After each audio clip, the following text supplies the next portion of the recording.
Hey guys, welcome back to the Snapper Chronicles. We're coming back at you with another ratchet video.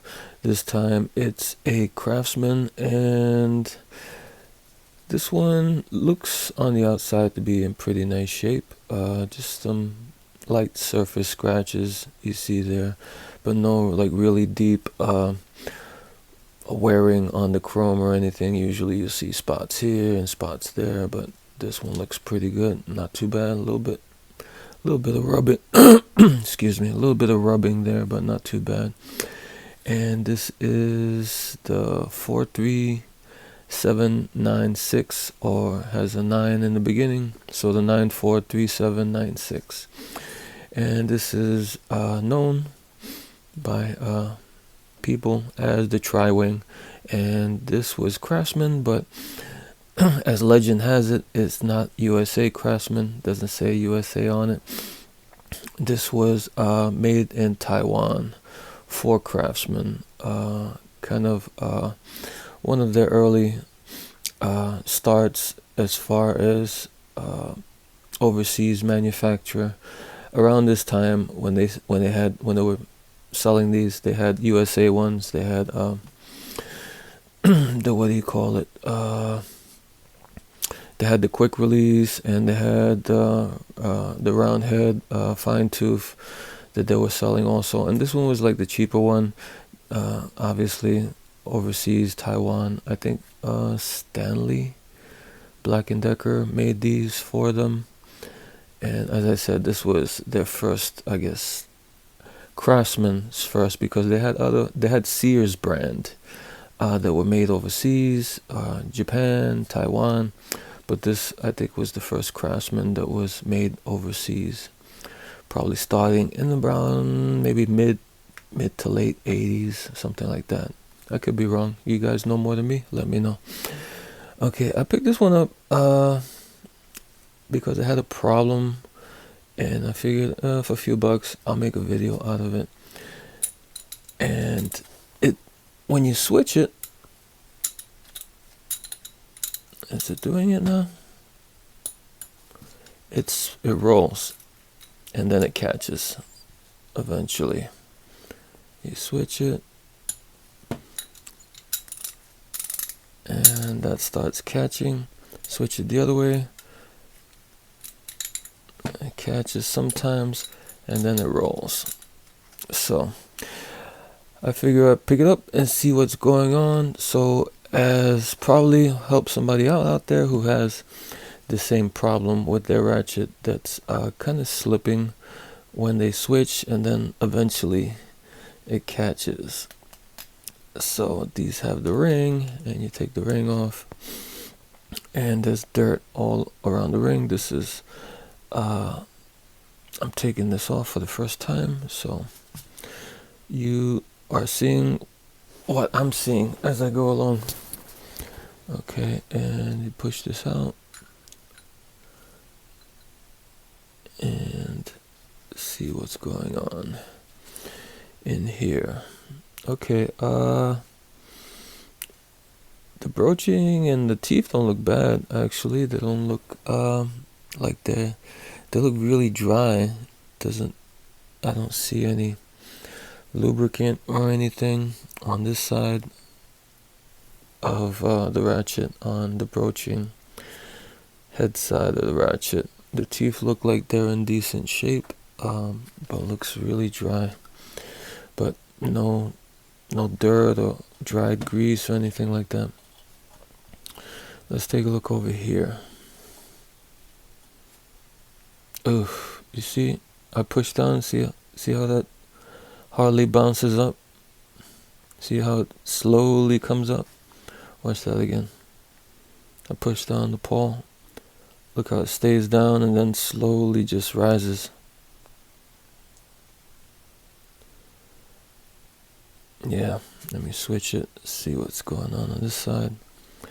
I push it down. This one I don't even have to push down. This one's like not even has any good spring tension. Well, now it does. Let's push it down and see what happens. That one also, you see how slow that's coming up? That should be instant. the spring should shoot that up instantly.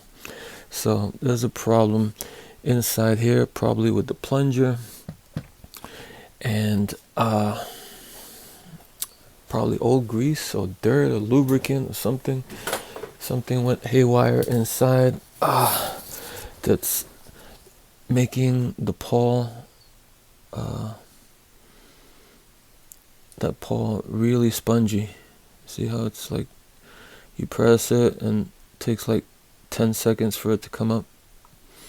That's probably the problem. Let's take it apart and see what's going on. I just press this all the way down, and hopefully this comes up with a magnet. You don't want to pop it out all the way because, you know, there's the spring and the plunger, and you don't want to lose those. Okay, it's little by little. I could tell it's really sluggish coming out. Like it's really like I feel like bubble gum holding it together or something. Okay, here is the plunger and the spring and switch, and you can see around the switch here, the shaft for the switch, you see it's like dried, some really dried stuff there. And let me push down the spring. You see how that spring is coming up slow?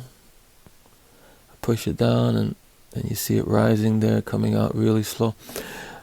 There's something, I keep messing with the camera.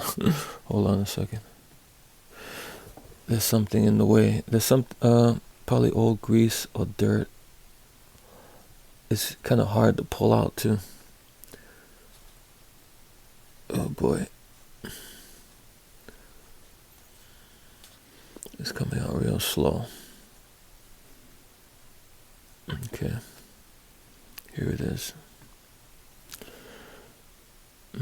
Can't really tell. There you see like white dry stuff. Let's look at the plunger. The plunger looks like on the sides you can see all this like stuck kind of glue. It looks like glue almost. That's probably the lubricant that's turned into glue, unfortunately. See, we take the spring comes out pretty good. It's a hollow plunger. Put it back in and take the pawl.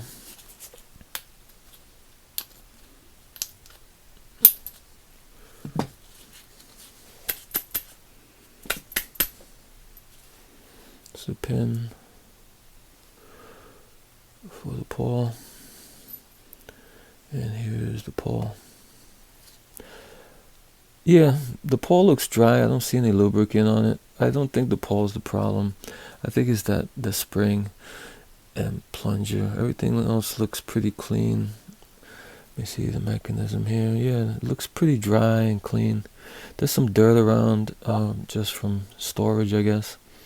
There's a little dirt on there where the ring sits. But we saw that when we opened it up, and there looks pretty dry. It doesn't look dirty or oily or greasy or anything. So I think the main culprit is this. Let me clean this up, and I'll bring you back and show you how. Put it back together and see how it works.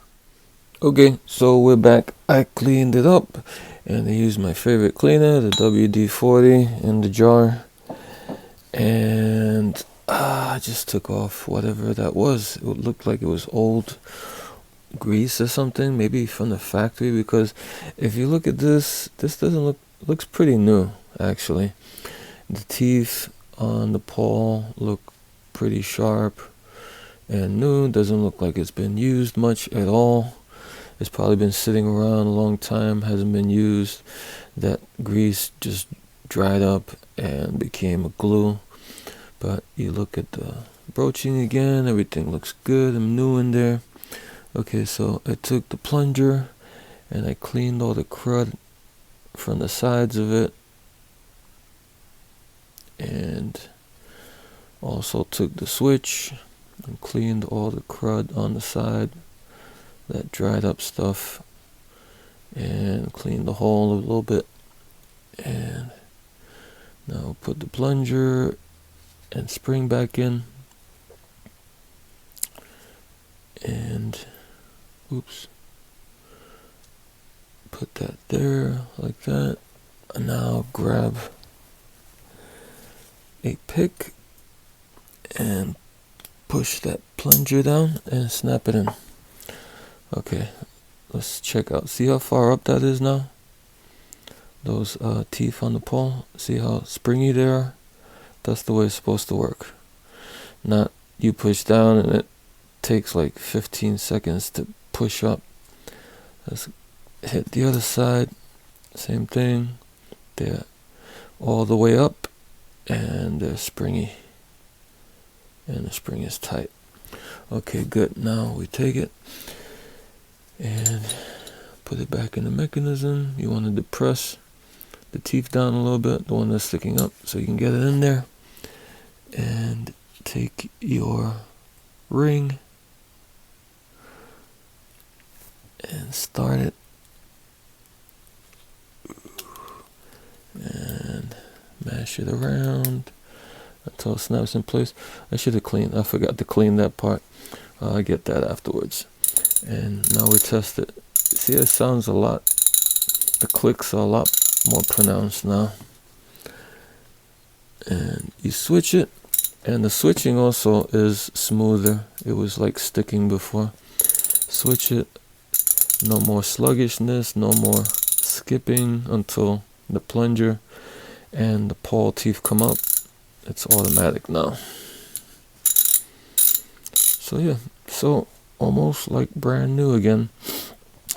So yeah, that's the Craftsman. This is the tri-wing. What do we say this was? This was the 943796. And oh, you guys, if you could do me a favor and press the like.